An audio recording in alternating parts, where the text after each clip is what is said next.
Kenalkan, nama saya Rizal Paul Nale. Di video kali ini saya akan menjelaskan tentang tren globalisasi dan keragaman budaya. Yang pertama, globalisasi.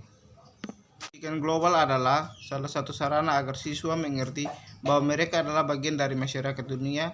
Sekalipun demikian tidak berarti harus mengingkari dirinya sebagai warga dari sebuah bangsa.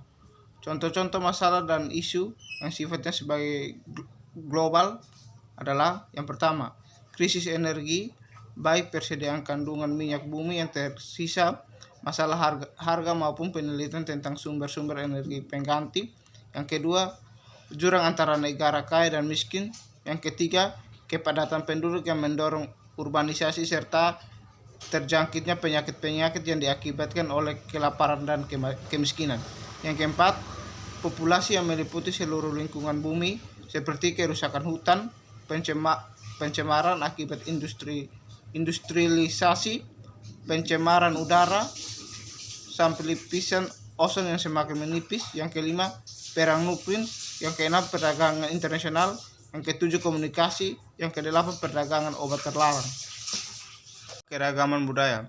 Keanekaragaman budaya dapat diartikan sebagai suatu keadaan di mana suatu masyarakat memiliki lebih dari suatu perangkat, gagasan, tindakan, dan hasil karya. Keanekaragaman budaya diantaranya mengambil wujud perbedaan ras dan etnik yang dimiliki oleh sebuah masyarakat. Keanekaragaman budaya bisa diperkenalkan sejak usia sekolah dasar di Indonesia sejak kelas 3, dimulai dengan memperkenalkan perbedaan-perbedaan yang ada pada siswa di kelasnya, misalnya perbedaan jenis kelamin, latar belakang pekerjaan orang tua, dan lain-lain. Yang ketiga, pembelajaran IPS dalam era globalisasi dan keragaman budaya. Yang pertama, mampu mentransformasikan bahwa sekolah akan memberikan pengalaman dan kesempatan yang sama kepada semua siswa, baik putra maupun putri, sekalipun mereka memiliki perbedaan budaya, sosial, ras, dan kelompok etnik. Yang kedua, membimbing para siswa untuk mengembangkan sikap-sikap positif dalam mendekati masalah perbedaan budaya, ras, etnik, dan kelompok agama.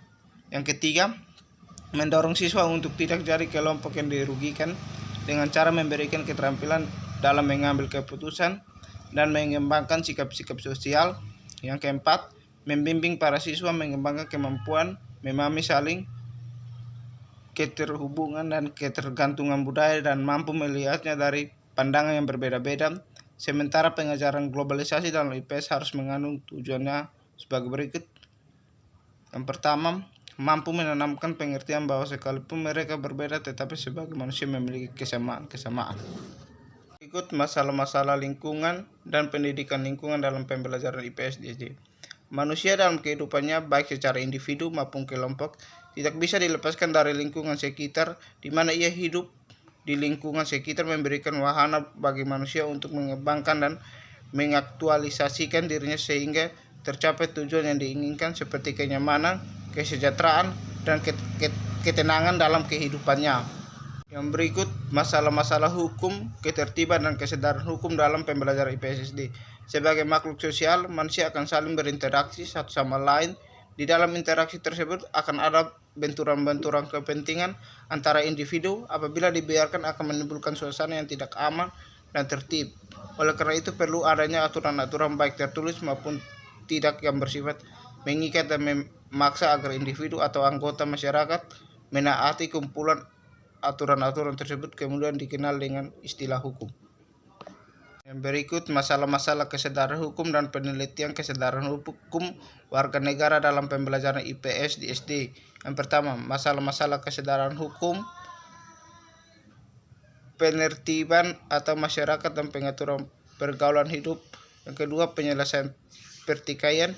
Yang ketiga, memelihara dan mempertahankan tata tertib dan aturan-aturan jika perlu dengan kekerasan.